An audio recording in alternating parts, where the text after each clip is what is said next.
Što to radite? Ko vam je to dopustio? Ja sam ga pozvala.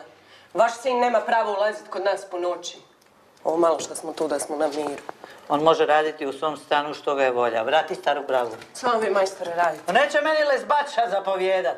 A ti prestani raditi jer ću zvat policiju. Daj, dogovorite. Ti ćeš meni brave mijenjat, a? Šta vas dvije kurac buljite? Šta vas muči? Čuješ ti balavicu?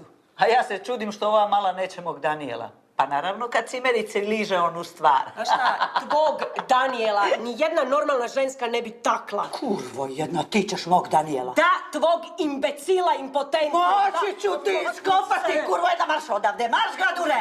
Ti ćeš vrijeđati mog Danijela! Da, tvog impotentnog kretena ću vrijeđati! Marš u pičku materinu! Ubite se u pičku materinu, najebat će da oba dvije! Kurvetine! Ti, vrati staru bravu. Kako te nije stid da me ovako vrijeđaju?